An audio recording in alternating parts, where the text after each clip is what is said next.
Greetings, everyone, and welcome to what has become, I suppose, an annual tradition at this point where we're going to get the opportunity to talk turtles with Trevor from NECA because he has joined us, and I am so glad that he has. So, Trevor Zammit from NECA, as always, thanks for joining us to talk about turtles and Tatsu and a couple of other things that we have planned for this conversation. Oh, hey man. Great to be here as always. Yeah, we've done this quite a few times now. Isn't this like probably the fourth or fifth one now? Yeah. And they're always fun and they're always entertaining and they always like kind of take on a life of their own, which I think is the best part of it because we'll just talk about all kinds of stuff. And I think there's plenty of stuff that you guys have been working on that has come out, that is getting ready to come out, that's going to come out next year, and all this other stuff that we'll definitely be able to be conversational about it. But to start it off, I mean, just how are things for you? I know it's like the end of the year. We're only a couple of days out from like Christmas and whatnot, but from like a manufacturing standpoint and whatnot, you guys are like in the thick of it for the next several weeks, right? Yeah, it's kind of like a panic mode now because you're trying to get as much out from the factory before they close for their new year, and then you're like, oh man, like it's like Toy Fair is right around the corner. That's going to be, I think, in like early March or something. It's March this year, yeah. So it's like, oh boy, now I got to make sure all the sculptors are getting stuff done, and like, yeah, this time of year is always like busy, and it's just scheduling, and there's always a lot going on. So it's good to be busy. No rest for the turtle makers, as usual, but quite a bit of stuff has also been shipping here at the end of the year, which I know that can kind of be a dance in and of itself, but I think we always seem to time these conversations around the reveals of the checklist that you guys have kind of gotten into the habit of doing over the past several years. And just recently, you guys revealed the TMNT checklist. And as always, there are some goodies to talk about on there. Yeah, we've got all three of the checklists. And yeah, there's a lot to cover. There's a lot of new stuff. Most of it's everything that we've shown at some point this year, either San Diego or New York Comic-Con or stuff like that. There might be one or two new things kind of. Well, and that's what I was going to say is that, sometimes there are a few new things on here, but gosh, you guys showed off a lot of new stuff, especially in San Diego and New York, as you mentioned. So it almost feels like this has given everybody kind of a chance to like catch up and see everything in one place, because I've got to be honest with you, it's like I'll see stuff or I'll remember stuff and it's like, oh yeah, that's still to come. So let's thumb through here a little bit, because I know there's going to be some things that we can focus on. But what do you think? Should we start with the cartoon checklist, which is getting gigantic at this point, or do you want to go more the comic route first? Let's start with the cartoon. All right, let's start with the cartoon. So let me find that here, and we should be able to see that. So can you see the cartoon list now? There it is. Yeah. Okay. Well, this goes all the way back to what, like 2016? Was it 2016 when that first box set? Yeah, 2016 or 2017, something like that. With the carrying case set. With the Ken art on it, and getting into some things that have recently come out, like the Turtle Adventures, which have been fun, and the Punk Turtles. But we get down here, and there are a few items that haven't started shipping yet, and several of them made some waves at Comic-Con especially. So I was thinking maybe we could start with PandaCon and just be like, we kind of knew that this was coming, obviously, because you showed him, but he's a different character that kind of required you guys to do a few extra things, kind of like Usagi, right? Yeah, he is. PandaCon's owned by a different company. It's not owned by Nickelodeon. It's not officially part of the Ninja Turtle universe, I suppose. It's kind of his own thing. Working with Galestone Media, they're like big fans of us, and we love PandaCon, and we wanted to do some kind of collaboration. We wanted to include him in the cartoon line if we could, and they were more than willing to, like, you know, accommodate us. And so so we went through a bunch of different like designs, trying to find something that looked like it would kind of fit into the show, because he never actually appeared on the 87 right cartoon. So yeah, we had a bunch of different designs, kind of settled on this one. I wanted to make sure he was a little bigger, a little oversized. He was like this big bear or something. So yeah, so this is the figure we ended up going with, or the design we ended up going with. He's got lots of cool accessories. There's specific things that the licensor wanted us to include. There's like a sword, there's some claw weapons, there's this backpack, the hat. Like, so we had certain things we had to include. And then we gave him a couple different, there's like a top knot, and then just like his more traditional head. So the tops of the heads can swap out. So there's two different expressions, and either one of the heads can go, the tops of the ears and the top knot can go on either head.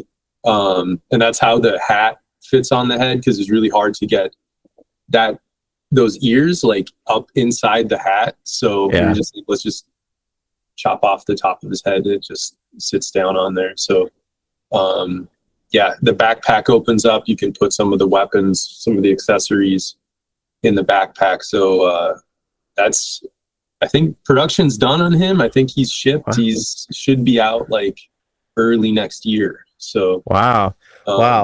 It's a cool figure.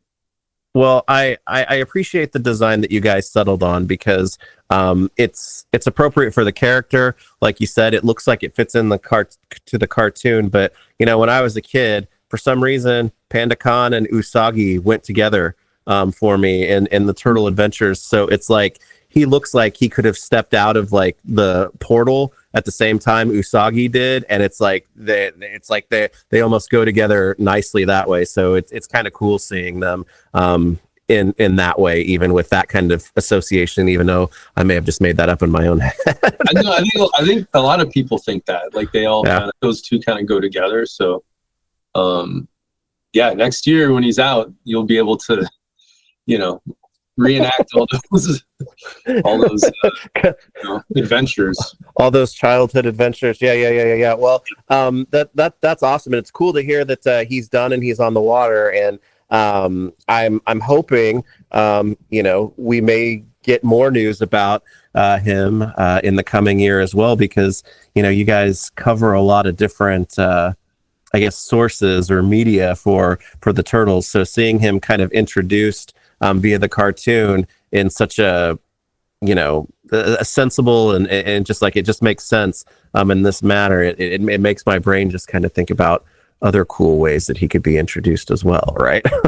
Something that I noted, because I'll be honest with you, every time these checklists are released, my eyes are like looking for, what haven't I seen before? And there's a little guy over here that it's like, I don't think we've seen him before, and he looks a little bit different, but I see Ninja Splinter. What's going on with this? Yeah, that's we always try to put like one or two we try to sneak a couple things on there. And Ninja Splinter is a character we've been working on for a while, and been just waiting to announce him or kind of drop him. And I was like, oh, maybe he'd be a good addition. He'll be in a 2-pack sometime next year.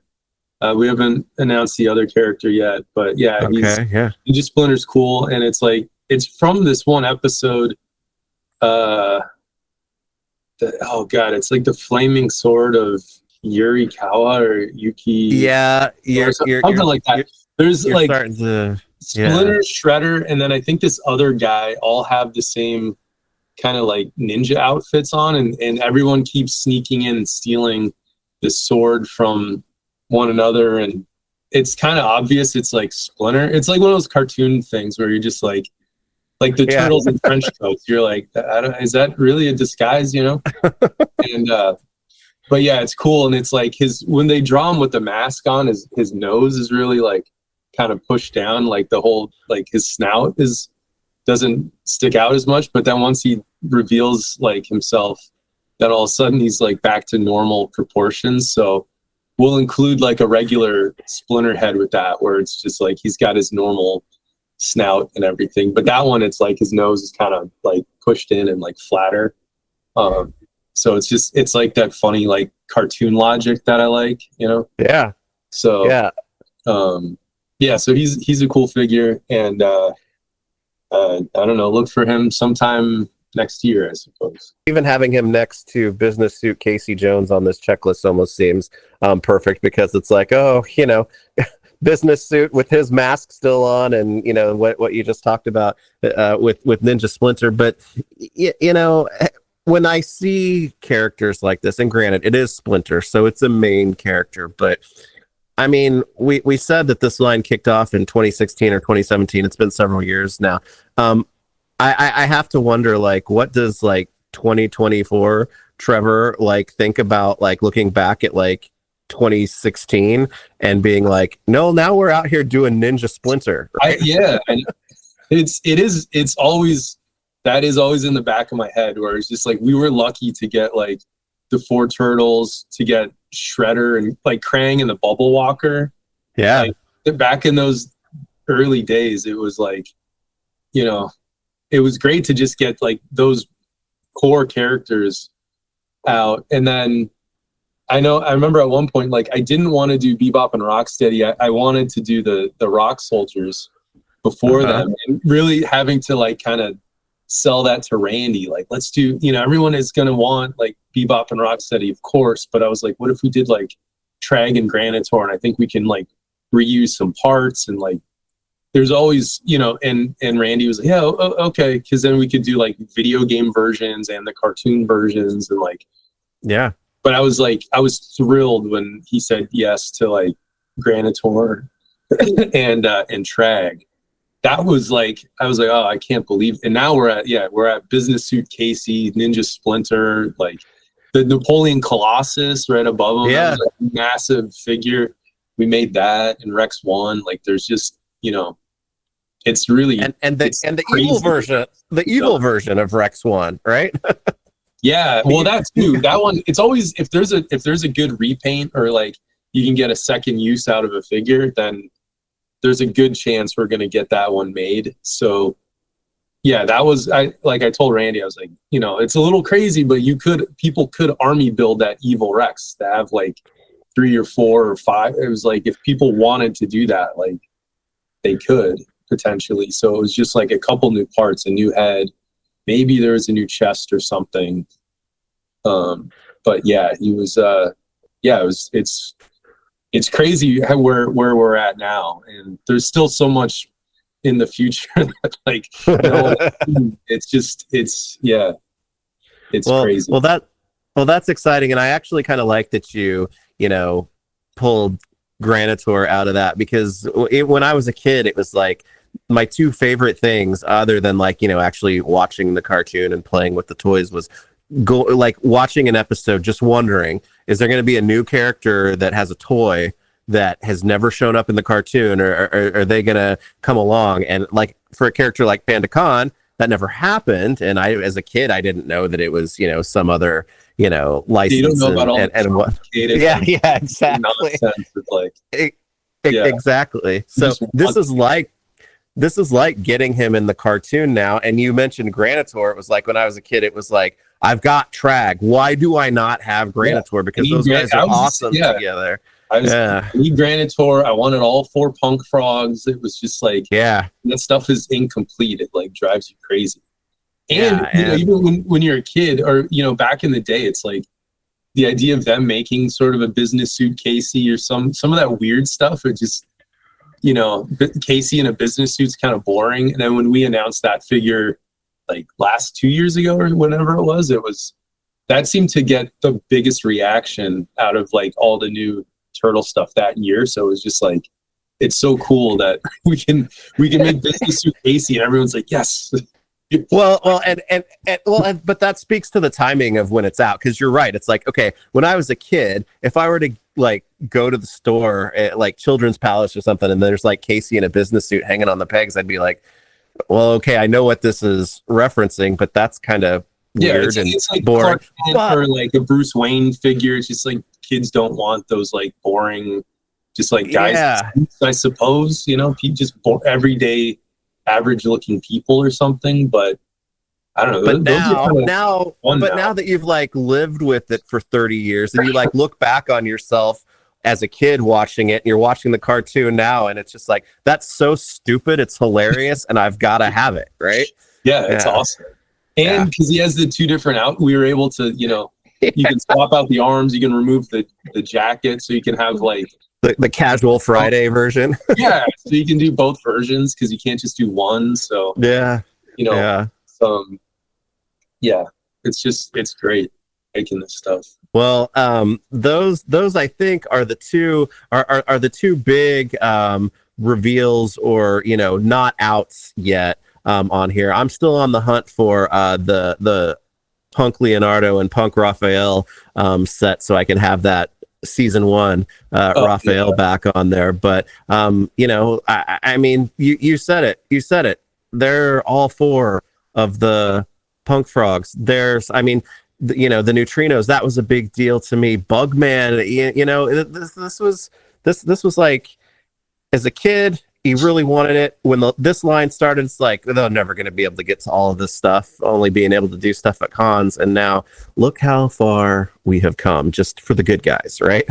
Yeah, crazy. You've even got a couple places to put them now, with they even have more to come. Yeah, they have a home and a way to get around. So hell yeah. Okay. Well, we also have some bad guys on here, and some guys that were bad guys in the show and were good guys in the toy line. And it's like, just like before, we were talking about, you know, those couple of original ones that started in that box set. But because I've been thinking about him recently, and because, you know, he's also like the biggest figure on the page, my eyes went directly to the molecular and amplification android Krang, because you guys showed him off a little while ago, and then, you know, we hadn't seen him in a minute, but now he's on the checklist, right? I think he was on the checklist last year too. Yeah. And then, and I didn't want to take him off. He's still in the works, I suppose. He's at the factory.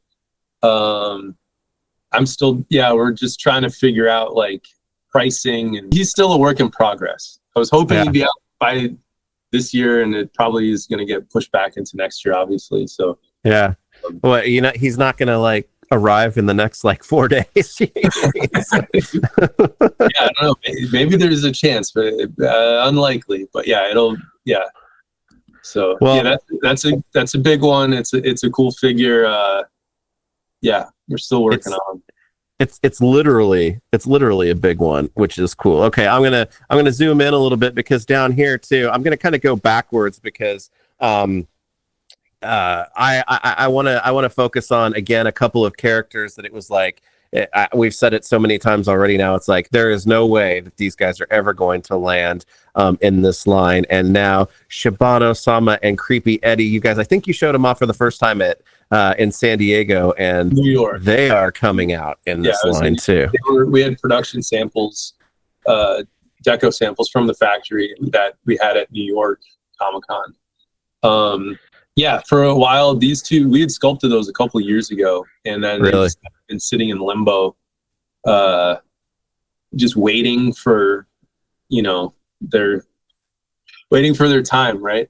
And and you've been talking about Shibano-sama for a long time, just as like a personal want, though. He was on my personal list of I really like that character. I just, anything with like the background and the lore of like the Foot Clan, and he's like a ghost, which is cool. So like, he was a personal favorite of mine.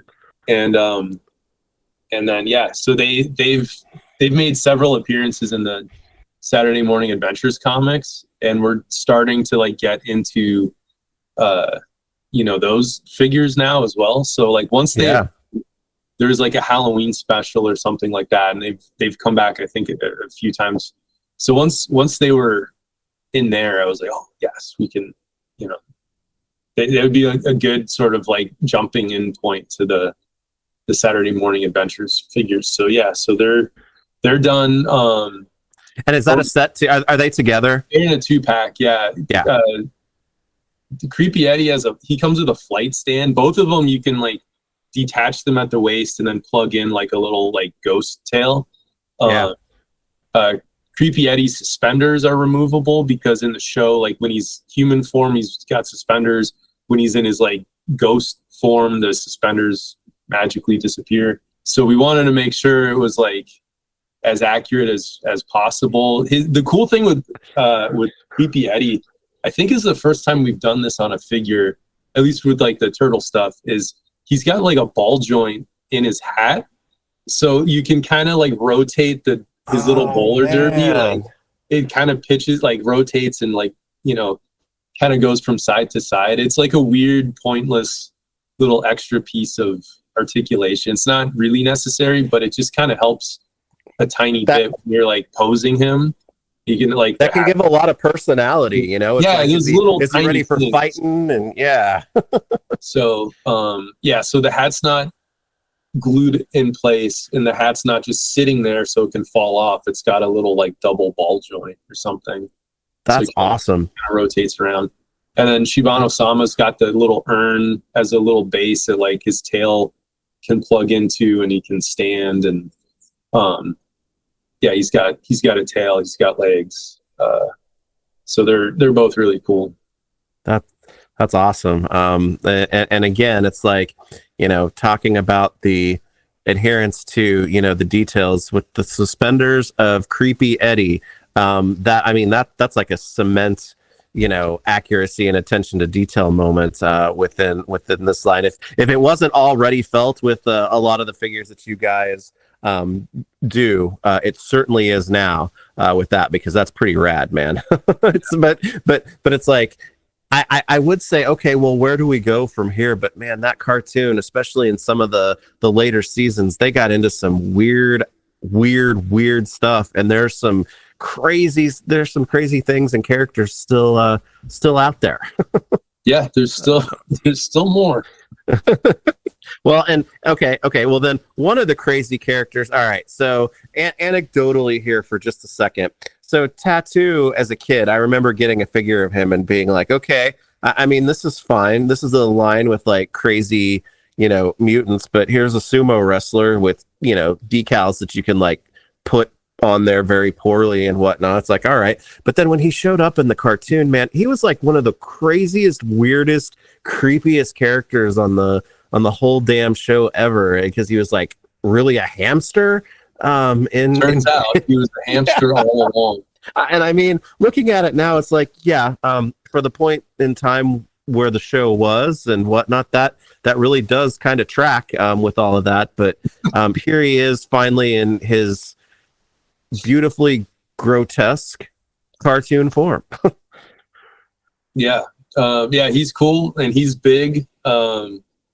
This is another one that like, yeah, he was on that episode for like 2 seconds in that pet shop. He gets, we sculpted a lot of extra accessories, like when the bird cage goes over his head.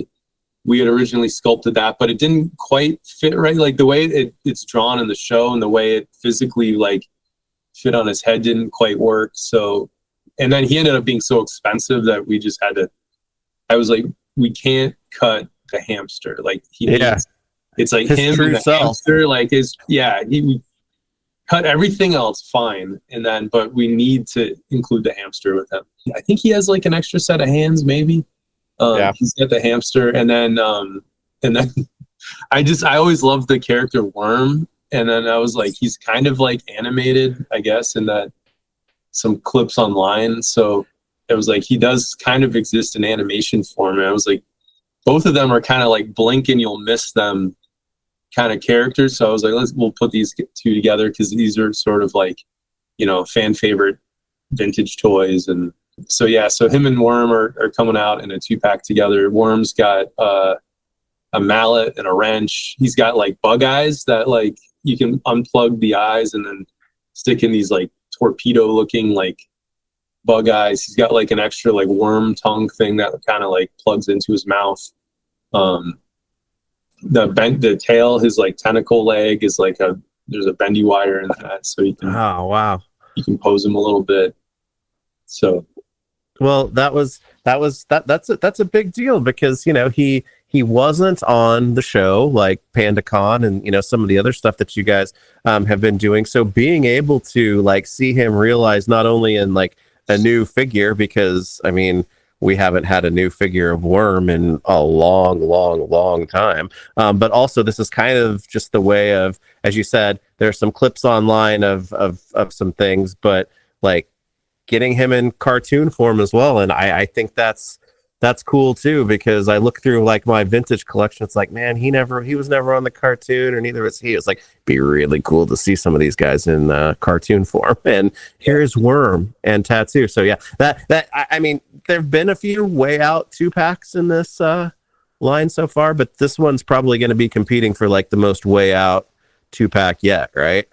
It's for sure, it's a contender. Everyone's got those fan favorites, you know. There's like Muckman or like Wingnut and Screw Loose, or you know, we've done some of the other like kind of obscure Mondo Gecko, obscure like kind of weird, you know, fun characters and stuff. And yeah, these were two more that I always want to do like one or two of like the obscure ones, and then do like, you know, Bebop and Rocksteady or like the Turtles or whatever. You got to just balance it out with like, you know, the fan favorites and like the core characters and the obscure stuff. So, well, you said Bebop and Rocksteady, and they're right next to Vacation Bebop and Rocksteady, which I've got to be honest with you, it's like I was looking forward to that set when it came out. It came out like last spring or early summer or whatnot, but it's like there were a few other things that were coming out in the line right around the same time, so I almost looked past it a little bit. But then when that set came out, I think that's my favorite of all of them that kind of came out in that time frame, because that is a really fun set. And to, you know, just look at this small clipped zoomed in space on this checklist right now. I mean, just look at this. It's crazy. And Vacation Bebop and Rocksteady should not be overlooked. So if you don't have them yet, you should absolutely track down that set, because it's a lot of fun. Yeah, they turn out really good, and people are taking like great photos with them, you know, like taking them on vacation with them. So people are like Disney World, or like just random, like, you know, just out in at national parks, or like where, you know, you're traveling Europe or something, and then someone's got a picture of like their Bebop and Rocksteady on vacation.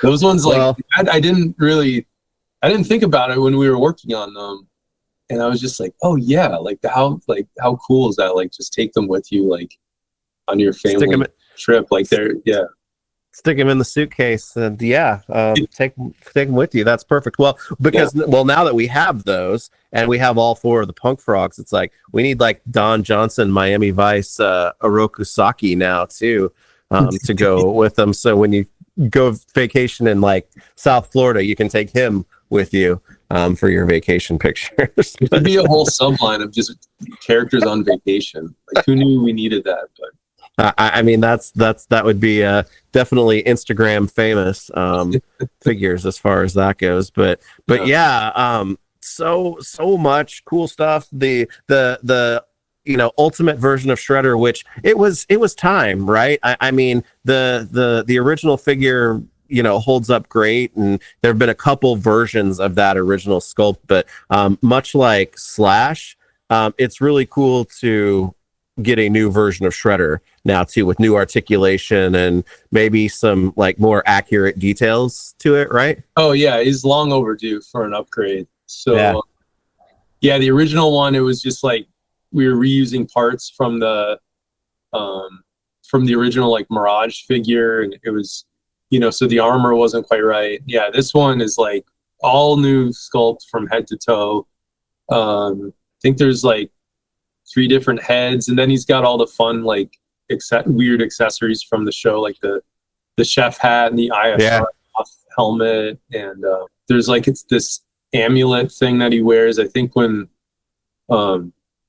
they like brainwash everyone at Channel 6 or like the whole city. Yeah. Thinks they're like monkeys or something, or gorillas. He's wearing this like it's the Super Bebop and Mighty Rocksteady episode. Yeah. He gets in the elevator with a bunch of people and he's like, "Oh, excuse me." And he's like, they go up to the roof to trigger that device or something. So as they do. Yeah. He's got a floppy disk, like an old there's that one where they're gonna make a hologram replica of like the president or something. And then they end up making, I think it's a hologram of Michelangelo, but it's cool to have like 80s tech like with the figure. So he's got this like floppy drive. Well, and you guys have been doing a lot of 80s tech with like the desktop computers and video game consoles and things like that. So that's continuing on a nice tradition of that as fun accessories within the line. So, but I would imagine that, you know, those figures, since they're on the check sheet and we've seen them now for a little bit, are we getting pretty close to seeing like the likes of Tatsu and Worm and Creepy Eddie and Ultimate Shredder? Oh yeah, all that stuff that was shown this year, it's all, you know, production pieces. Everything's been tooled. It's all in. I think it's all shipped at this point. It should all be should be out like early next year probably. Awesome. Well, the last one on this checklist that I wanted to talk about was Dark Leonardo, because there's a little bit more of a story behind this, because I have to be honest with you. I count myself as pretty good with my eyes when it comes to when you guys reveal new stuff. And It's like generally I can place it. But some things I just kind of chalk up to, man, this is Trevor, and he's given us some crazy shit that I'm going to have to make sure that I ask him about. But Dark Leonardo is kind of a thing unto himself. So can you kind of talk to us about, you know, how this figure came to be and what you guys worked on and how it's kind of integrating with, I guess, TMNT overall more as a whole, right? Mm-hmm. Yeah. So this one, you know, we were working on kind of those like those concept figures, like the Samurai Adventure, and the Adventure Turtles, and like and with Space Usagi, and you know, so this was like a continuation of that. So sort of like wanted to do I always like the idea of like, you know, Leo joining the Foot Clan or whatever. So pulling kind of ideas from like other, you know, TMNT entertainment media or whatever, putting it in through like the 87 cartoon kind of lens. So we had a bunch of designs worked up for all the turtles, and this Dark Leo is that's the first one that we've shown so far. At the same time, like Nickelodeon and like IDW, they're working on like Saturday Morning Adventures. They're like writing new stories. They're like, "Oh, do you guys have any like cool designs or any?" You know, so we were like showing them. We kind of pitched them, showed them a bunch of different stuff, and they kind of like the Dark Leo. I think they had an idea for maybe their own Dark Leo. There's like something there. It all kind of came together, and so this was kind of the first kind of collaboration with IDW and the Saturday Morning Adventures comics, and like they wrote a whole story around the character. It's a really cool figure. It will be out sometime next year. It was the design process. It was interesting because I didn't really want it to just look like the modern IDW Leo, like Dark Leo that was in, I think it was in their City of War storyline or something. I didn't want it to just look like that, but just like drawn like Fred Wolf style. So we just took some elements that worked, and we looked at a lot of old like 80s like punks that are in movies that, like, you know, we just looked at like this cool, like, weird like punk culture and like and pop culture stuff. Jason Young, he did the designs for these. He came up with a bunch of like cool stuff, and then we kind of whittled it down. to this, and putting like the eyeball missile little rocket launcher gauntlet on his arm was cool, and giving him like spikes and chains. Yeah, it was a fun one to design. Jason did a great job. Brody and Tom did the sculpting on it. Mike and Jeff painted it. Aaron is doing the box art, and it's some of the craziest. It's one of the best boxes we've done, because it's an ultimate figure, so he has his own like VHS style box, and it's one of the best boxes we've done up to this point. And then he's got cool accessories. There's like this, when Jason and I were sort of like developing the idea, I was like, what if he had this like mind control hood, like Shredder's trying to like, if he can get like, it was, because that's like an old trope in like a lot of cartoons like and stuff. So I was like, well, maybe if they had their own like foot soldier mask that had like a little brain chip in it, if you get that hood over one of the turtles, it like automatically like zombifies them or turns them into like, kind of like a brain, like kind of a drone or something. So he has this extra head. There's like this, like a Ninja Turtle foot soldier kind of mask. So this is like so you can put this on any of the other turtles, or this is, Shredder dropped this on Leo, and that's what sort of like turned him bad or something. He's also got a portal card that's got some artwork in there, and this will fit into the portal. So this is a new card that you can just slide into Donnie's portal, and it's got like the Dawn and Evil Wrath from the comics. That maybe that's a spoiler. Don't look but yeah, he's got a portal card that that's included. So he can literally kind of just like jump right out of the portal, like he was from an alternate reality or something. So well, and that's cool, because as you said, it having that portal does kind of give it the alternate reality. It's like, those find ways of like spilling into like the actual adventures, which is cool. But I do like the blending of what is, I don't know a way to say this other than the Fred Wolf aesthetic is very, kid accessible, and friendly with its, simpler lines and things like that. But I really like the idea of combining that with a concept that is, and if it's in the IDW, it's probably going to get pretty dark and and crazy. So combining those two aesthetics and things makes for a very interesting look. So I'm really looking forward to this figure, and also learning more about what they're going to be doing with him, like from a characterization standpoint, right? It's cool. I think the comic comes out in April, maybe. It was a really fun collaboration with them, and hopefully there's more in the future. Just look at it, man. I mean, this this checklist can barely be contained. Like, it can barely contain the amount of stuff that is out and that is coming out soon. And I would assume that by the time, not even when we get to this time next year, probably just like San Diego or even before that, there's going to be more stuff to add to this checklist, which is kind of like this is kind of like to me, like it's hard to say it's like the main turtle line, because you guys are working on so many other turtle lines now too that are fleshing out the same way. But this is like the rock that's kind of been with us for a long time, and it's really, really, really, really fun to watch it continue to grow in terms of the amount of figures, but also the characters and the versions that are happening. So yeah, it's for sure. It's been the main line for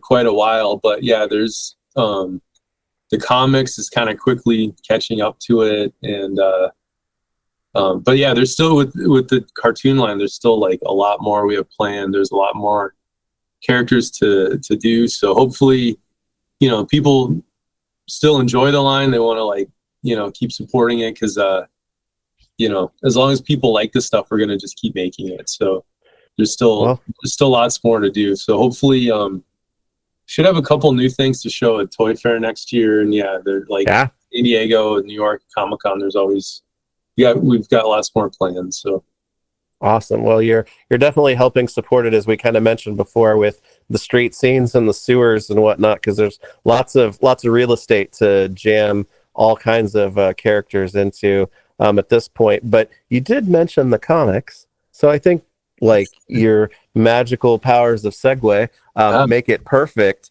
for us to maybe shift gears and talk about the comic checklists, plural, that were also revealed, because there are 3 separate versions of the comic checklist. And I don't know, we can start right here at the top and take the time machine all the way back to like 2008, where even before the cartoon line started, there were these original 4, and now we're here to talk about characters like Super Turtle and Choate and Mirage version of Leatherhead. I mean, this group has gotten absolutely bananas just even in the last couple of years. This one's kind of blown up very quickly. It's just gotten to be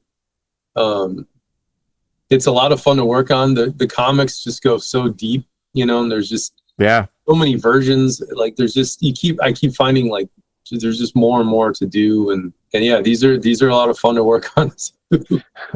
Well, and the cool part about it is, and with a line like Mirage, of course, getting characters that are not only unique to the Mirage comics, but kind of versions of characters that have never had figures in this style. But when you guys kind of like really, I don't want to say brought it back, but kind of brought it back and really went into, making a lot of new stuff. One of the things that I was looking the most forward to were new, not only like artist interpretations of the Turtles themselves, but also some of the crazy things that went on with them in the Mirage comics. And I think San Diego this past year with Hunter Leo, Old Man Raph, Super Turtle, and Handyman Don is a great representation of just how fertile, I guess, that source is for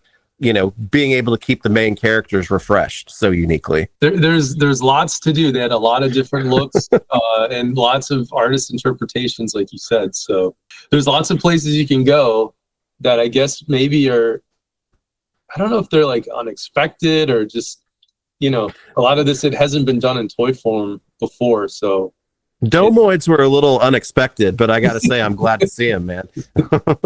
Yeah, there's just like fun stuff in these comics where it's like, oh, that would be good. This would be a good accessory, or oh, here's an easy, like this is a good repaint, or we could just reuse this body one more time. That's kind of like with Handyman Dawn. It was like, we got to do that tool belt and all these old timey like hand tools. So like Paul Harding was sculpting those, and I was like just on Google, like just finding like awls and like like all these old like ball peen hammers, and I would just like vintage tools, like vintage hand tools. I would send Paul like just tons of reference for like these old like vice grips and stuff. And Handyman Don, he comes with that typewriter too, which like to me, I kind of like all the just kind of boring accessories. At one point, I think even Nickelodeon's like, why, like, you really want to put a typewriter with him? And I go, he's the whole issue. He's like typing out, he's like writing, there's like a journal entry, and then like April's like writing all of her own thoughts like in her diary, and then Dawn's just like typing this stuff out. Like I was like, we're making a typewriter. Cool. And little did I know that like at the other side of NECA, like Randy and everyone were doing like Jessica Fletcher figures, and like she had her own. I was like, it's like the year that we're just making like typewriters like left and right now. Like, who knew? Yeah.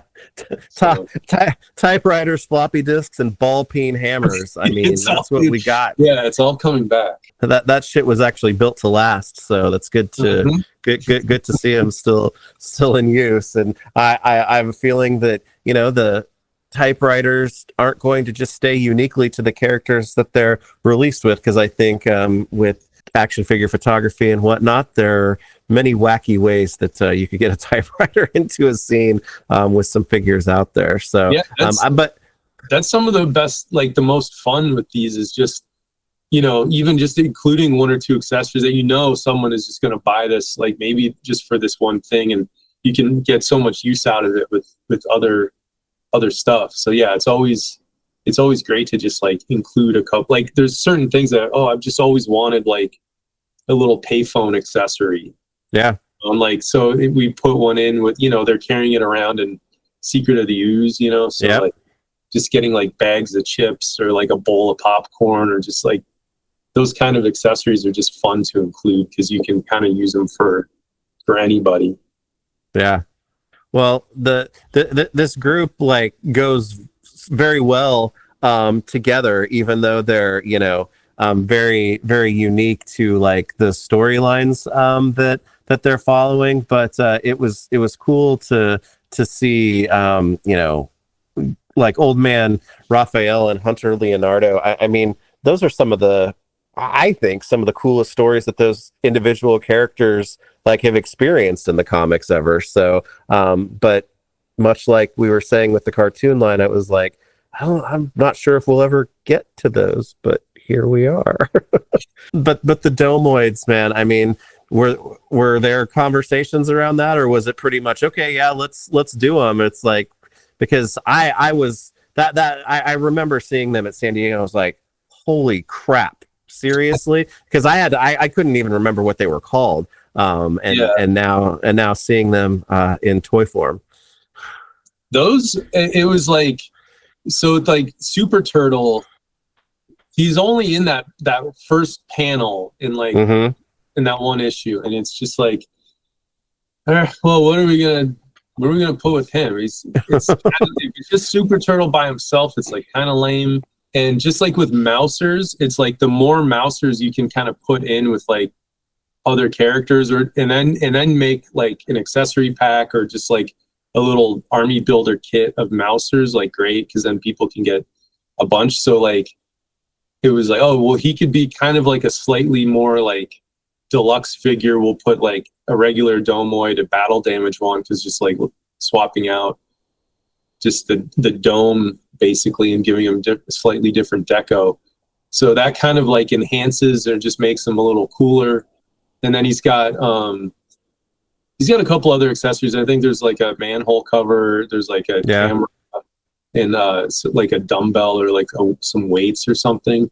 But putting the Domoids with him was great. And then we'll almost certainly at some point next year, we're probably going to do like Domoids with another character, or put them in like an accessory pack that might like be a pack coming out. You know, just adding in like a couple more Mousers, and just there's like those little mini figures that you want to just keep reusing or putting in again and again. Sometimes characters are a little light on accessories, so it's just like, let's just kind of, you know, drop this in to you know, fill in some corners and add army builders to it. Yeah. Well, that one issue, there's like 30, 40, 50 Domoids that are just like packing that, you know. So yeah, it was just like, we'll put them out a couple of times so people can sort of army build them.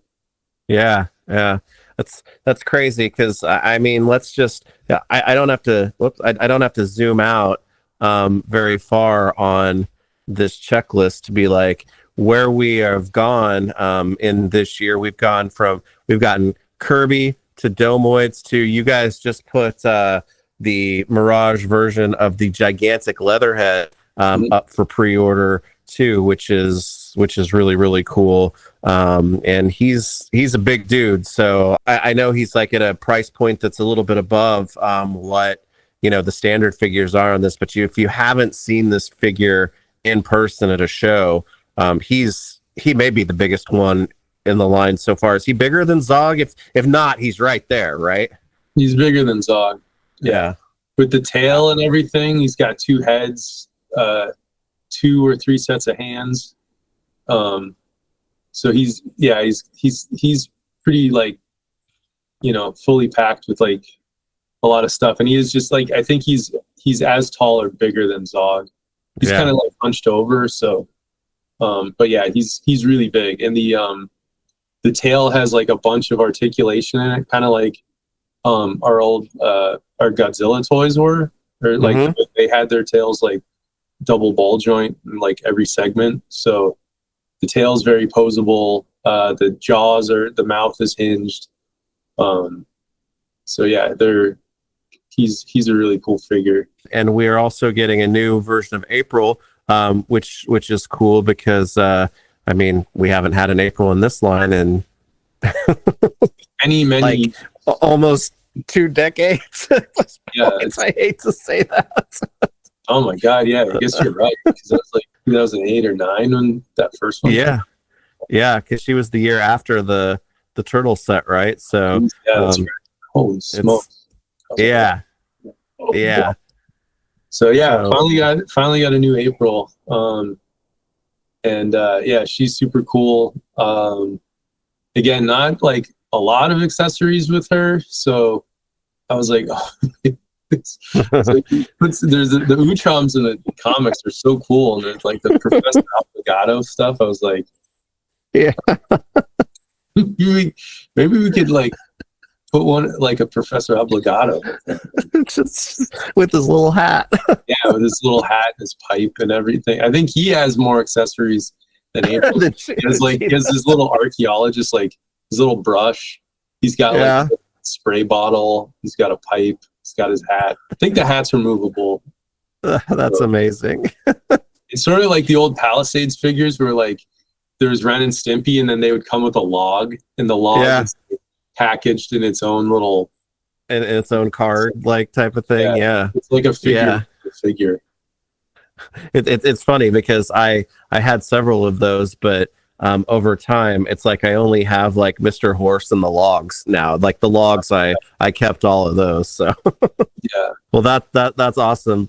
April and Professor Obligato. That's a really fun set, and I wanted to touch on before we move down to is Choate, because this was kind of a weird one, but a really cool one for me, because he is the only unique figure from the vintage line that I do not own, that is not in my collection. Really? So this is like and I've had opportunities, but I've always I'd freeze up at the last second and not pull the trigger to get him. But tell me what it's cool because he's an awesome character, and he makes for a cool choice on here. But I wasn't expecting him when he was unveiled at San Diego.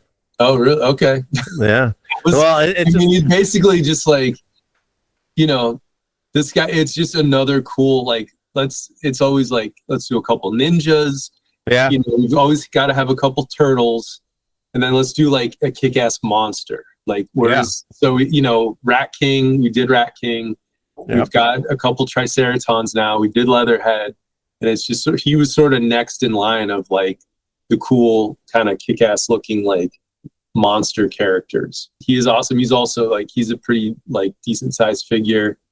I think he also has like a hinged mouth, like a lot of those characters do. So there's good articulation and posability and stuff. He's got both his swords. He's got like a torch, which is got a cool like the flame's removable, so it's just like a stick, and it's got a translucent like flame that plugs onto it. And he's got his cloak. Like there's one or two panels in the comic where when he gets to the I don't know, the house, the palace, yeah. And but he's got sort of like this long like cape with like a little hood thing on. So he's got a soft goods cape that's removable. He's got his hat. He's like this giant, like ridiculous, like kind of gigantic hat that he's wearing. Yeah. And, cool figure, lots of accessories. And he does have like kind of a unicorn status in action figure form too, because he was a very late in the line vintage figure that not many people had. So I'm not unique, and that this is going to actually be my first Choate figure. So I'm glad to see him, and he as you said, and I like explained it in that he's a cool monster character that hasn't been done, and he works in with the line really well. So that's a lot of fun. I know that there are several things to catch up on. I guess this is a good list that it kind of embodies the fact that you guys have shown off a lot of stuff recently. So it's just kind of catching up with all the releases coming out, and from the looks of it, it looks like several of them are getting pretty close. Everything's going to be like kind of starting to hit like the beginning of next year. Yeah, to start kind of trickling out. So the Mirage stuff is very, very meaningful, I know, to a lot of Turtle fans and collectors alike, and the fact that it's you guys just kind of started back up with it a few years ago, and seeing like the breadth of this collection now is pretty awesome. So yeah, it's cool, and this was the 40th anniversary. So yeah, gosh, I'd forgotten about that. I mean, you guys celebrated that in due style. It's an anniversary year. Yeah. And you guys certainly celebrated that in due style with a couple of versions of the first Turtles too. So man, yes, anniversary year. I'm an idiot. Yeah. So no, that's the thing. There's so much. It's why the checklists are good, because like you said, there's so much stuff that like gets announced or shown at these shows, and it's almost impossible to just to remember all of it, because it's as soon as Comic-Con's over, then you're on to the next thing, and you're always competing. Yeah. There's just so much stuff out there. So the checklists are kind of nice to just sort of go back and look, and and it's a lot of yeah. Well, my credit to the person who puts these together, because that's got to be like agonizing and painstaking. It's not fun, and I make it worse for him. It's my best friend Travis in the whole world. He's our main like Ninja Turtle package designer, and he's art directing a bunch of the figures. And not even on here, but like he's kind of spearheading. He's doing like all the 2012 stuff that we just announced. Yeah.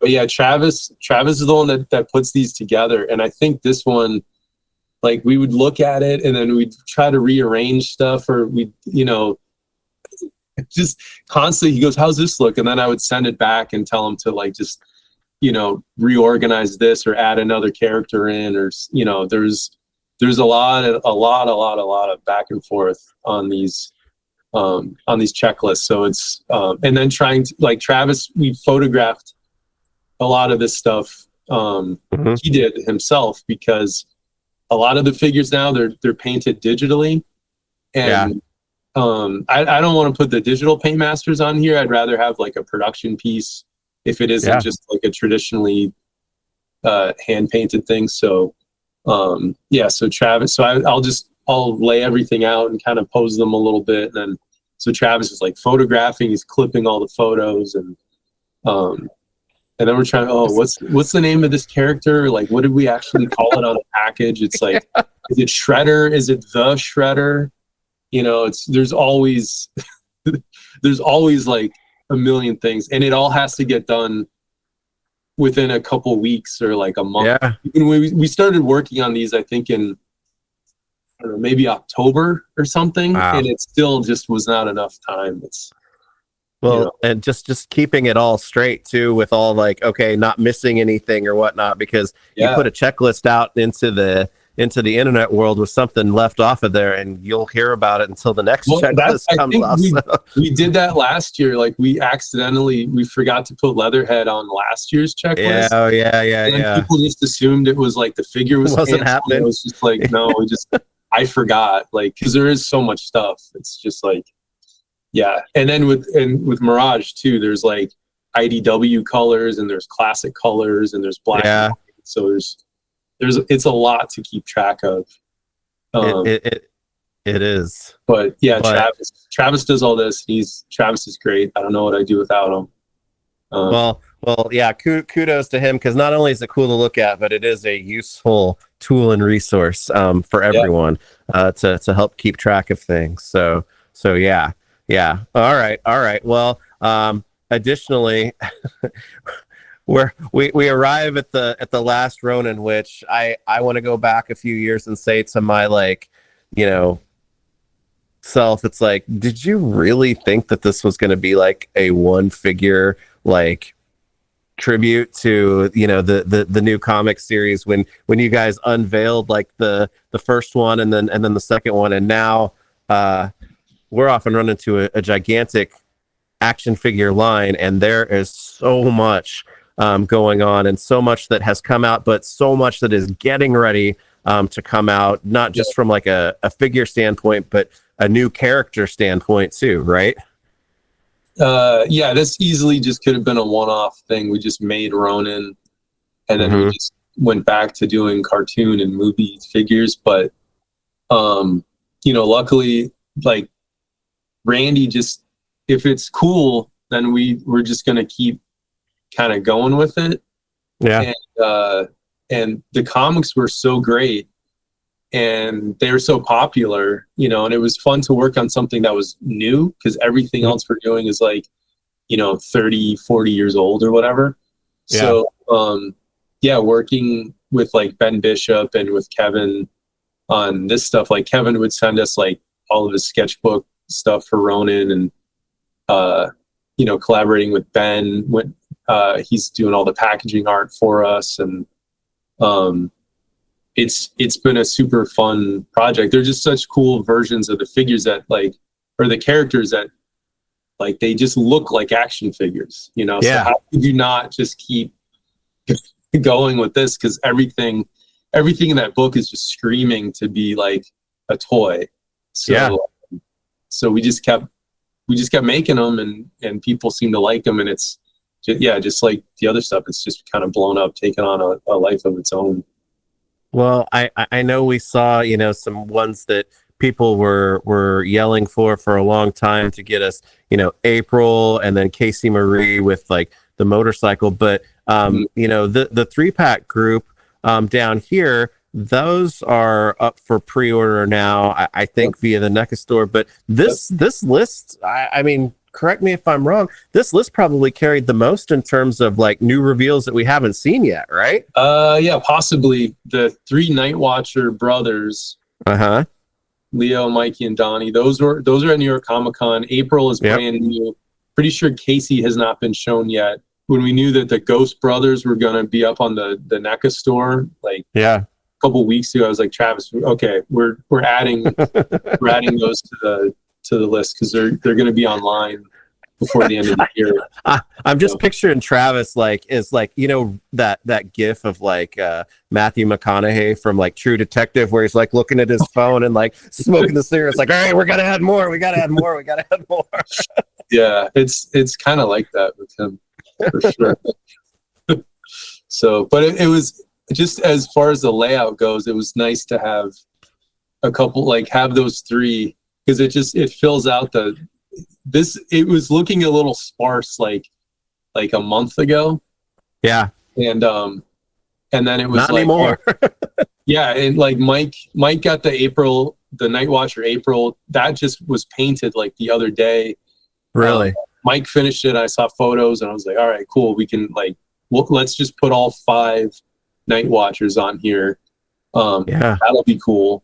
And then the Ghost Brothers went up, so I was like, oh, this is perfect. We have a whole bottom row of, you know, there's no blank spots on here. So, so it's a cool line. And then like Odin and Uno and Moha, or Moja and Yi, like those new turtles are like, they're super cool. It's fun to get into like all of this stuff, really. I gotta say, it's like when I was like catching up on the comics, it was like, okay, I see where they're kind of going in this direction. But man, those are awesome characters and designs. Like to your point, like you said, they were just screaming for action figures, and to be able to do like Ninja Turtle action figures of new Ninja Turtles is that's awesome. So I'm really looking forward to those. And as serious as the story is, though, I've pre-ordered the 3 Ghost Brothers, and it's a serious story. It's dark and whatnot, but as soon as I get those, it's like the first picture I'm taking is going to be a crossover with some Ghostbusters figures. So just be ready for it. Yeah, and they're like translucent. So that spectral kind of ghostly thing. So yeah, with them little light or something, so it looks like they're glowing. Yeah, like you said, a cool line in and of itself now, because what I just thought might be a Last Ronin figure, it's like, I mean, we're well over 20 figures at this point now, so crazy. And a vehicle. Yeah. There's a bike, there's an accessory set, like there's a lot. And even just like the Night Watchers are like, they're kind of repaints of like the original figures, but there's new sculpted pieces, and they look so cool. Dang. All right. Well, one of my favorite places is this very bottom checklist, and that is the TMNT Adventures. Now, nothing like brand new being shown, because I think you guys have shown off everything that is on here so far, but again, it's been a big year with kind of the wrestling theme. And I remember way back when like the first few figures were shown off, when you and I were talking about it, and we went like right to Ace Duck right away, because it was like, how can you do these without like buff, feathery Ace Duck in a Speedo, and he's here at last, man. Yep. That figure we kind of fast tracked. Like, I think as soon as Nickelodeon like approved the concept, I was like, who's available for, like, stop every other project, like, who's gonna sculpt this? We got like Tom working on it. I was like, this is the priority, we need to get it done. Tom was working on that one, and it was so fun, because it's just so ridiculous. And I think there is like a Bandai, like a Figuarts, like a Harley Quinn figure that had the same kind of like sculpted butt and like thong kind of articulation. And I was like, we need to sort of like, Ace Duck needs to have this like this Harley Quinn style, like. So we were looking at that when we were like cutting in the articulation and stuff, and I was like, the butt cheek's got to be like connected to the thigh. Like, I don't want, because normally the butt goes down like around the side of the butt, because it's it's a pair of pants, or we always call it a diaper. But I was like, this one, like the butt cheek needs to be like connected to the legs. So we have this like, and then we were looking at like other characters that have like, like thong articulation. It was just like, oh God. So feathery and well-defined butt for that wrestling. Oh, well, I don't know. It's like, I don't display most of my figures like facing backwards, but this may be one that I do. Yeah. This one you can definitely display him like front or back or to the side. And he's got like I think he has 3 heads, he might have 4, but all the expressions are so completely different. There's the one where it looks like he's getting like punched in the gut and his eyes are bugging out. There's like the real simple one that's right there. And that's the style. That's the style from those books, and I think Ace Duck in particular, like the expressions and whatnot, are just wild and perfect for this format.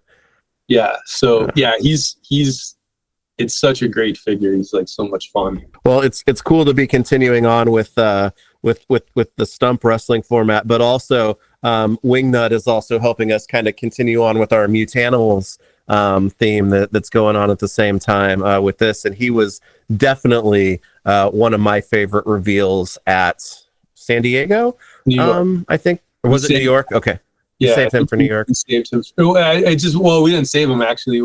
I don't think he was ready yet. I think he's probably being tooled during San Diego, and then we were just like getting deco samples and stuff from the factory like in October or whatever. So I don't think he was ready in the summer. He is a very, very important part of a team that has never been fully assembled in plastic, and we are getting closer and closer at this point. So I love that he is very unique in his own look compared to all the other like Wingnuts out there. So I'm definitely looking forward to that one. He's a cool figure. Yeah, it is a great design. It's just like the Mondo Gecko and Slash. They're kind of like the definitive. They're just like super fun.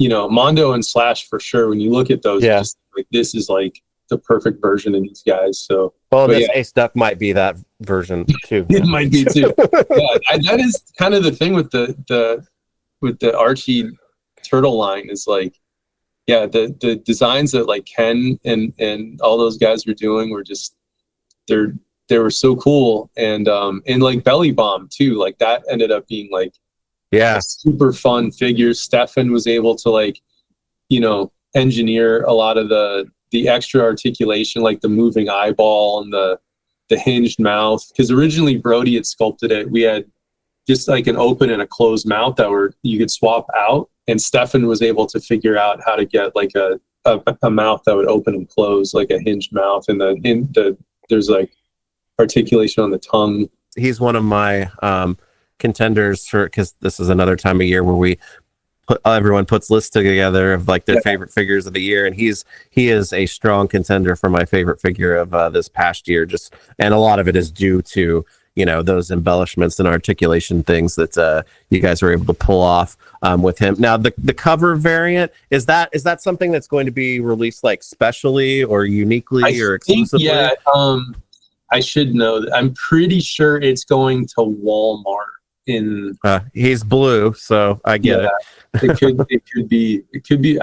It is an exclusive that's going to be out like early next year. I think it's Walmart. Yeah. We've got a Shredder coming too, Krang Shredder, but Shredder nonetheless, because he's another one of those that it's like all of like the components of like his costume from, you know, the cartoon and from the Mirage comics and whatnot. It's like they come together almost perfectly in the Archie version, right?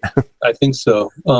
This one too, it's like he borrows a few parts from the new cartoon Shredder, but the upper torso is bigger, is wider. Yeah.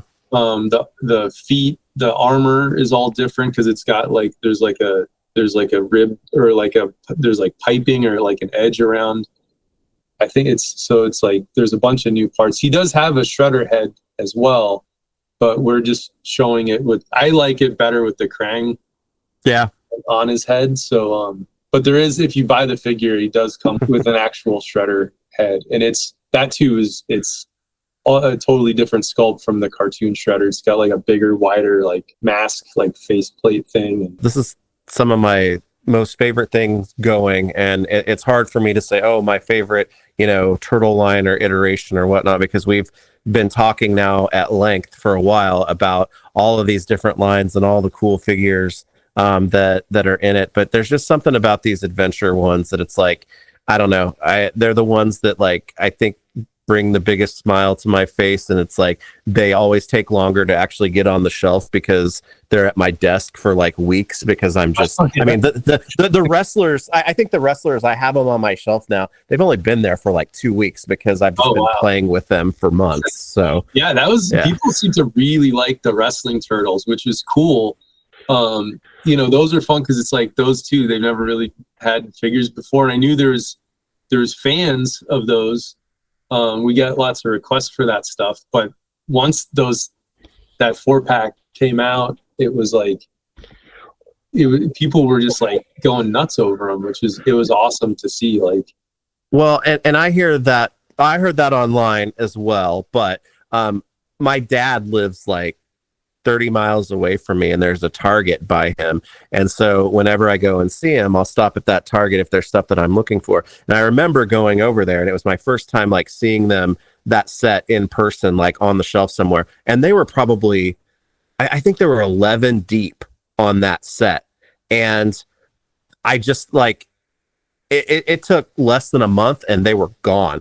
It was like, I was like, that's a lot of,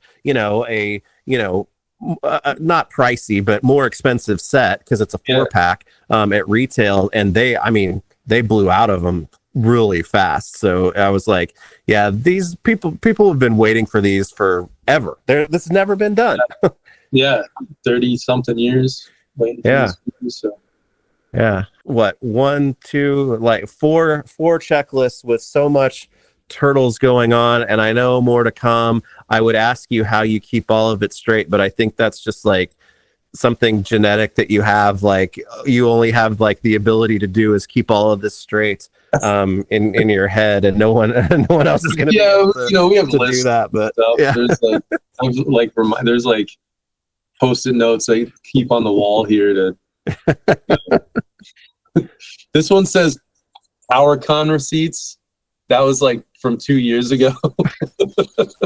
I haven't turned that in yet. Dang. Oh, well. Yeah, no, I mean, it is a ton. There's a ton of projects, and it's all rambling up here. Lots of strands. There's somehow we keep it all organized.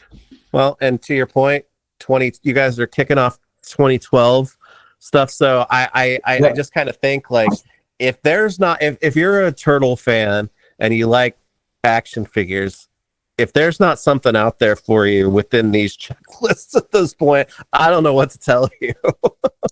We've got pretty much everyone covered. Yeah, the 2012 has been another really fun one to work on, and I think we're already at this point.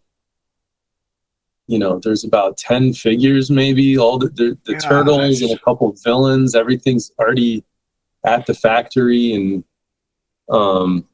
it's just sort of like, if it takes off, like, it seemed to get a really big response at San Diego, and we just did the teaser, and then at New York we showed Michelangelo and Leonardo Paintmaster. Yeah.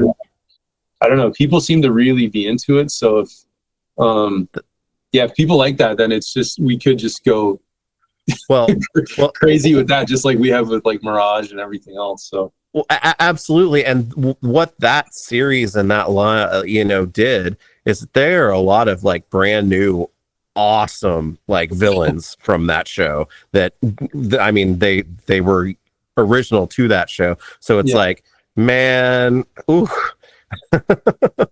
Yeah, that's been a lot of fun to work on, and hopefully people like this stuff. So that, like, the Michelangelo face that we did, that cutesy, like the big chubby cheeks and the little smile and the giant eyes and everything, like, they're gonna be fun figures.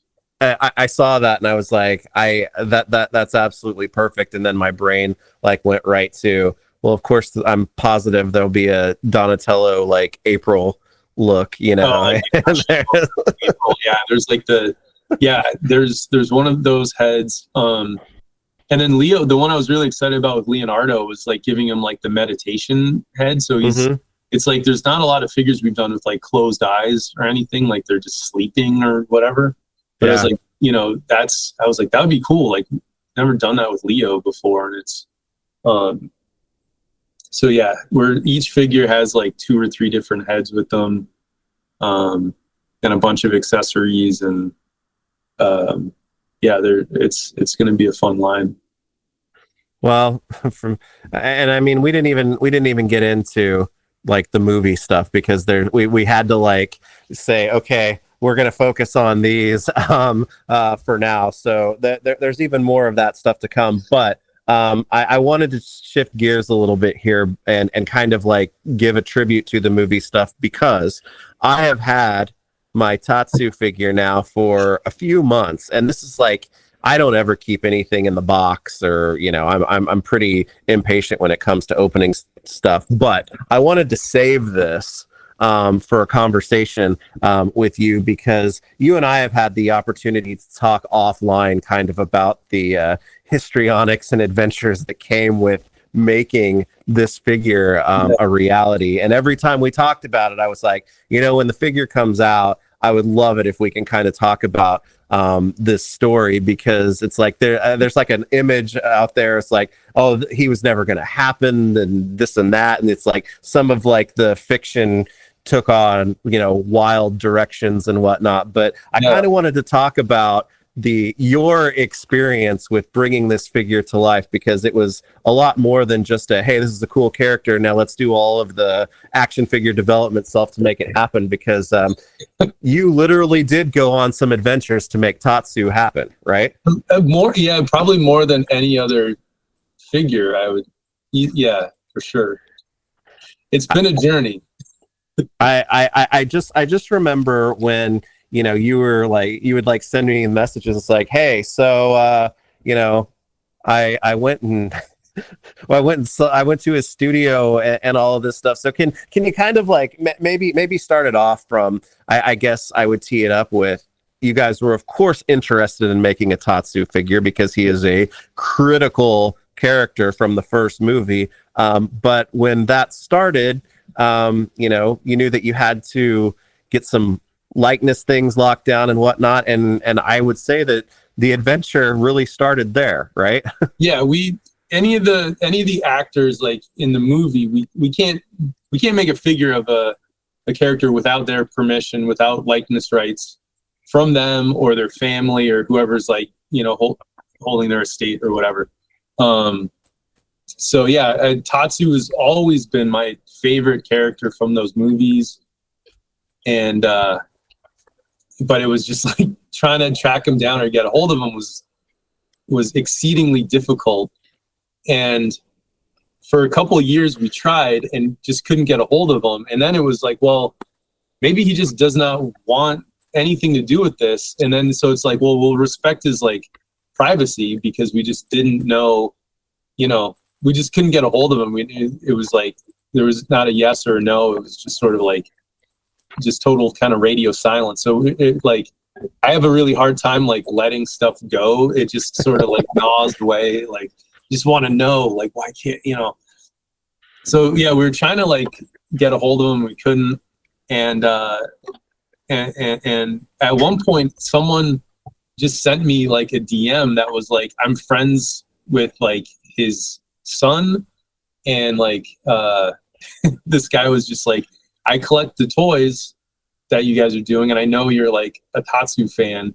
I'm friends with his family. Like I could introduce you guys, or I could like, like I've told them about you and, about NECA, and like, you guys are like legit and whatever, so anyway, so it was like the help of like a family friend and like a fan of us that was able to like actually finally, so it went from like years of just trying to get a hold of them and like, phone calls or like email, like would not respond. We couldn't get a hold of them.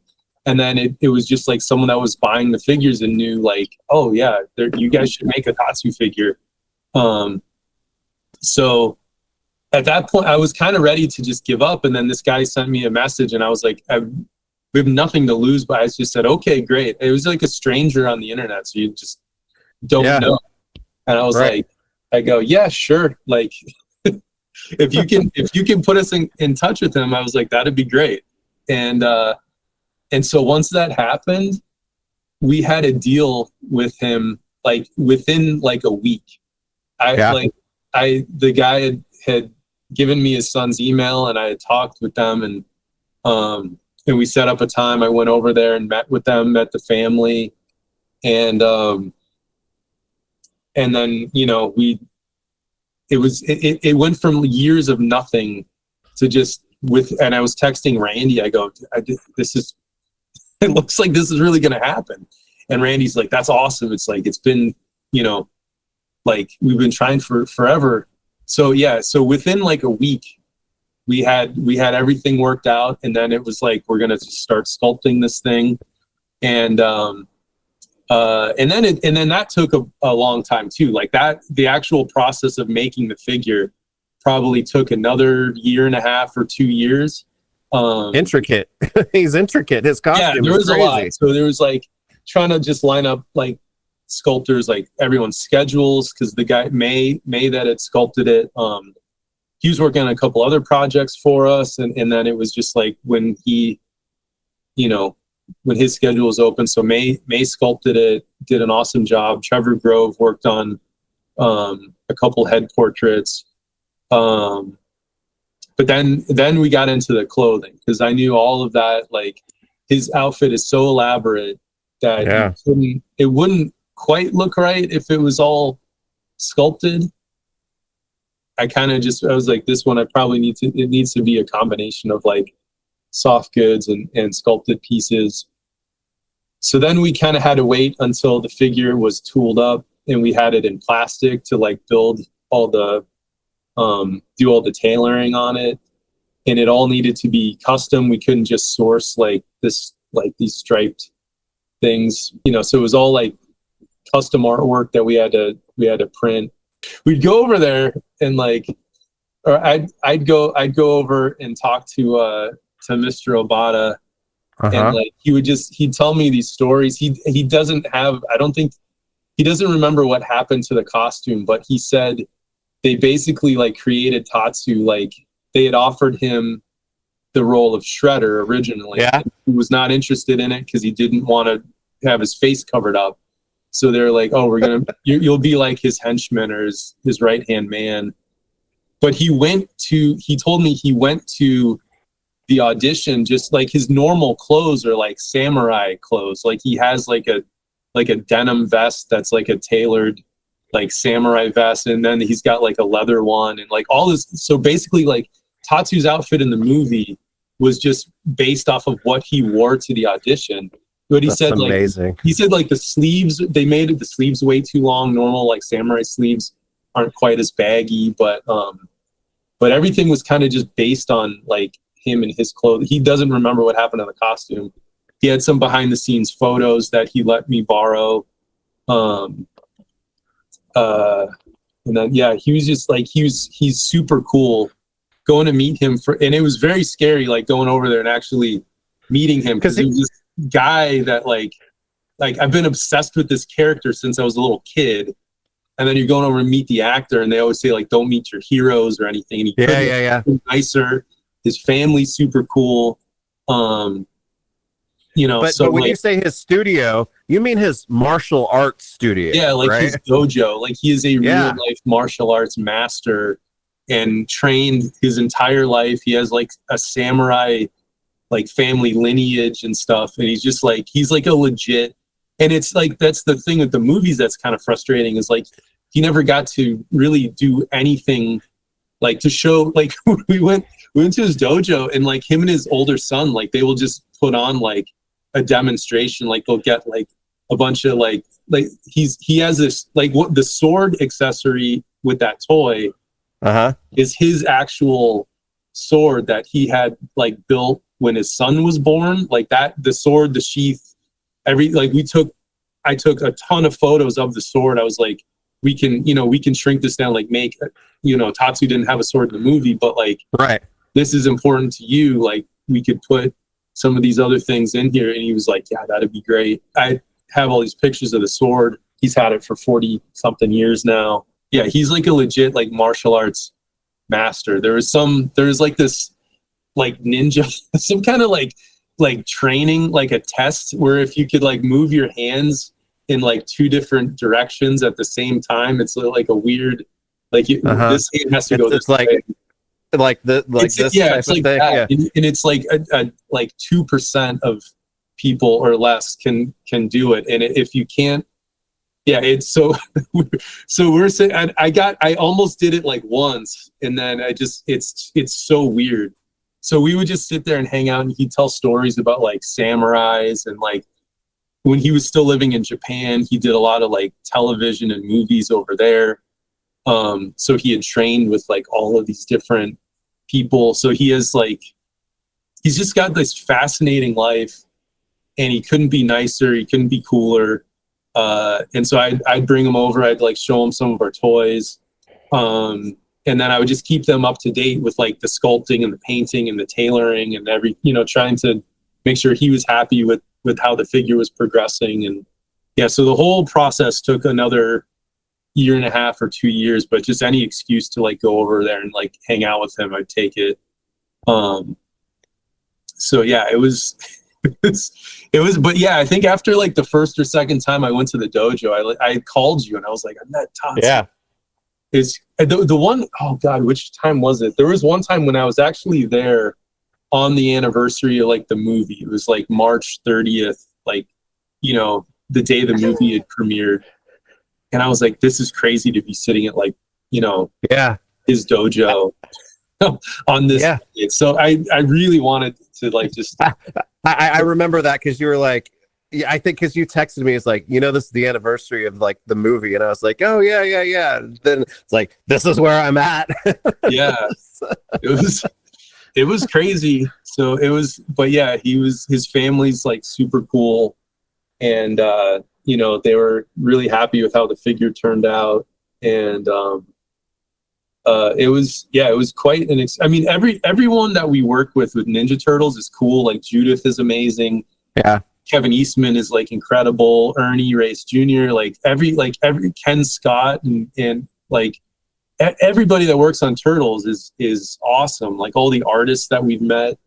But yeah, there was such a mystique, and like there was a whole thing surrounding Mr. Obata that he was like kind of a little more removed, because he really didn't know when I did meet him. He was not connected to like the world of Ninja Turtles or Comic-Con. Like he was really focused. He's just doing his like martial arts stuff. He has like, that's like what's important to him.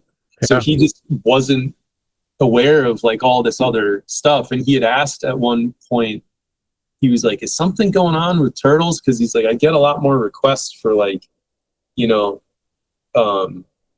like autographs. And he goes, it was like kind of dead for 25 or 30 years. And he's like, just in the last couple of years, like we get a lot of like Ninja Turtle. I go, yeah, Ninja Turtles kind of back in like a big way. Like everyone's, this is like kind of huge again. He goes, oh, okay, that kind of makes sense.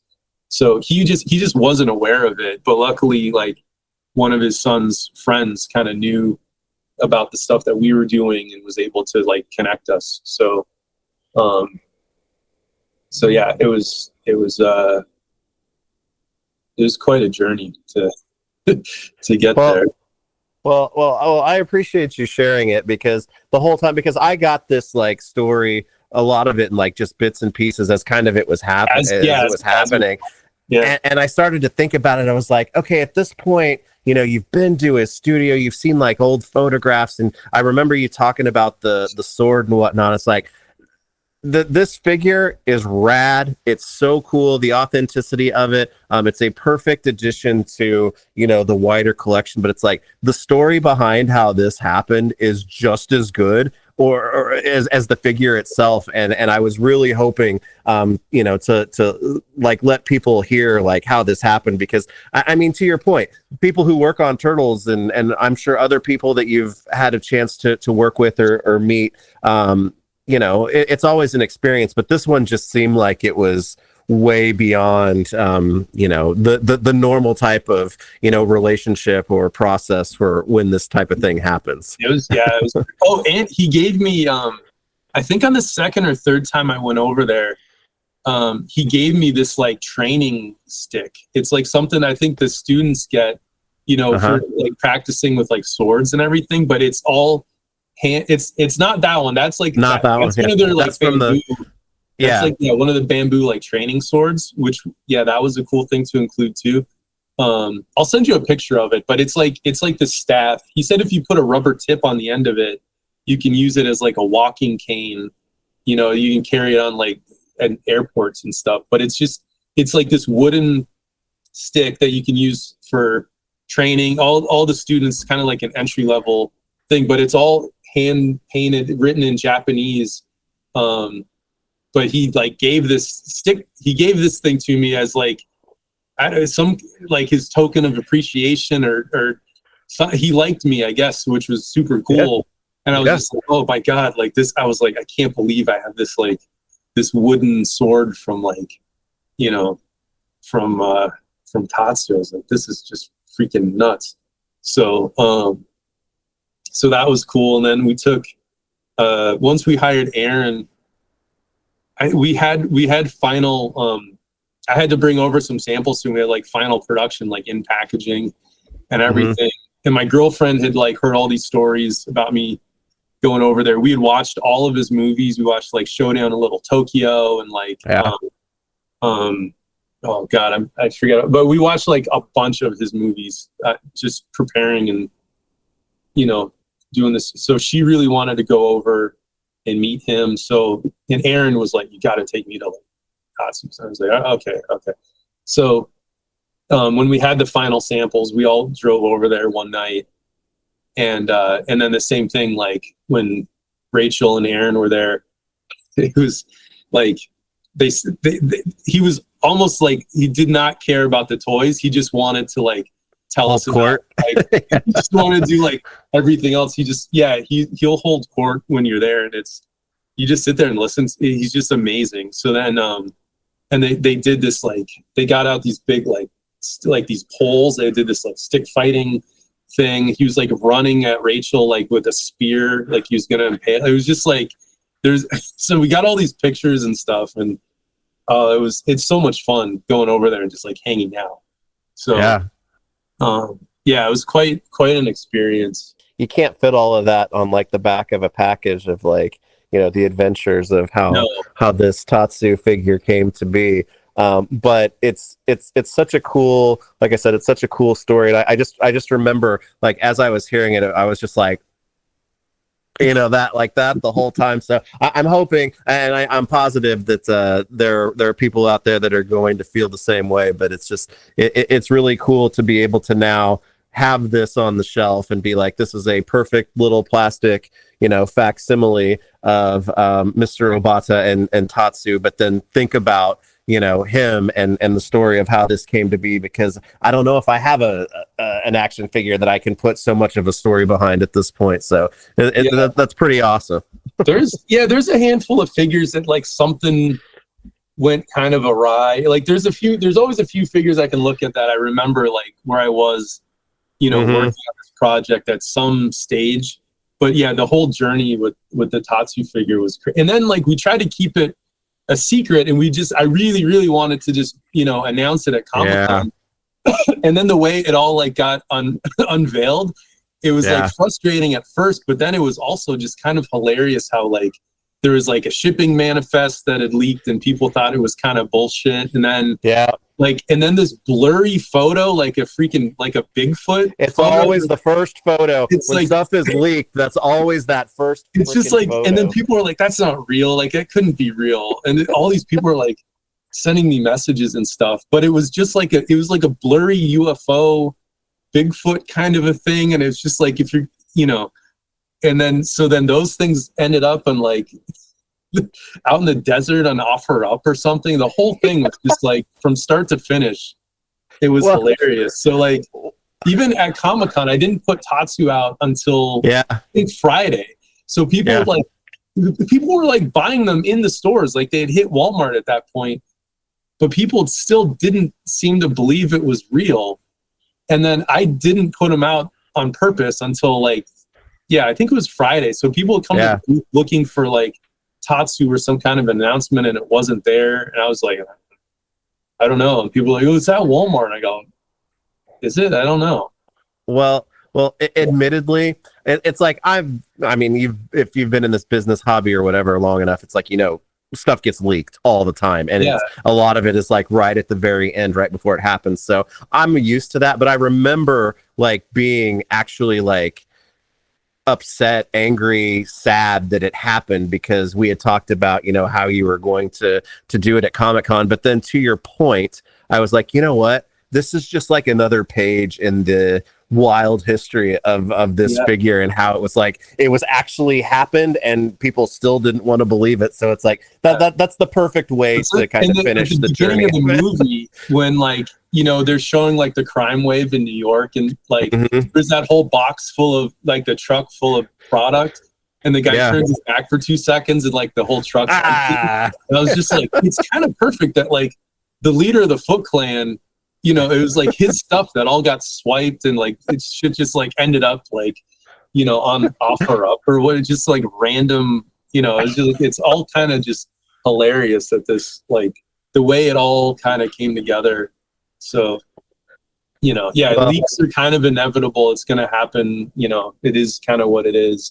But the whole journey with like the Tatsu figure is like, it's crazy. Like I said, I've been, you know, anxious to be able to talk about this and kind of tell this story. But again, I think that this time of year, kind of at the end, this is a really fun story to like be able to hear and talk about and tell around the holidays. So it just feels oddly appropriate that it's like here's a heartwarming story of, you know, like you said, an organized crime leader that has finally come to action figure form. So I appreciate you sharing that with us, because it's wild and it's fun just to kind of like hear it and live through it vicariously at this point.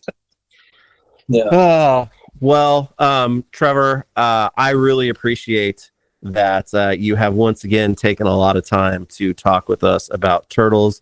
Stuff that is out, stuff that is on the way, and stories behind some of them. It's a fun thing to do, especially around this time of year. So I know you're busy, but thanks for taking the time to chat with us again. I appreciate it. Yeah, of course, man. It's always a pleasure. So it's like we've been doing this for years now. So yeah, it's something I look forward to too. So well, yeah, and hopefully that said, you're also working on something that's relatively new that hopefully maybe we'll get a chance to come back and have another conversation about not too far in the distant future, and we'll talk about maybe some Sesame Street here in the not too distant future too, if you're amenable to that. Yeah, there's a whole other a whole other license that I'm working on too. Yeah, we should talk about Sesame Street at some point.